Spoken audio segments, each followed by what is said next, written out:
Hey Year 12s! I want you to think about what makes a person seem believable when they're giving a speech or writing an article. What makes the solution they offer to a problem appear credible? Today, we're going to talk about techniques that make a writer appear like an expert on the issue, or lend credibility to the arguments they're making. These can appear in a number of different ways, so we'll work through a few examples. Firstly, let's consider what it means for the writer to position themselves as an expert. As soon as someone is published in a major newspaper, you generally assume that they're an expert on that topic. Then, if they start using techniques like statistics or quotes, and providing information that you didn't know, it makes them look like they've really done their research, or that they know a lot about the topic. They do this because it makes their opinion seem much more legitimate or credible.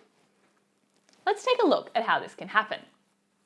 Human greed has resulted in the loss of 35% of mangroves, 40% of forests, and 50% of wetlands to date, compared with 100 years ago. This series of statistics is something that a reader probably wouldn't know before reading them, so they make the piece appear well researched.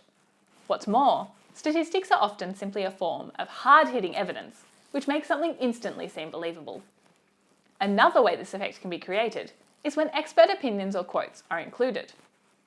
The UN's Intergovernmental Panel on Climate Change published their findings that meat consumption is the single largest contributor to climate change in the world.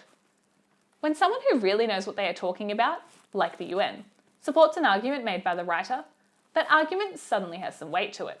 It's not only evidence that there is external support for their belief, but that support is from a related, credible source. Let's take a look at one more example. As a doctor, I've seen the often horrible side effects of this drug. Sometimes, the writer will talk about their own experience to convince the reader of their opinion. It's natural to take the opinion of an expert more seriously, such as a doctor about medical problems, or a lawyer about legal issues.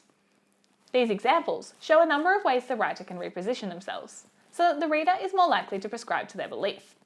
Using words like legitimacy, credibility, and expertise can help you to analyse this technique. Thanks for watching, and happy studying!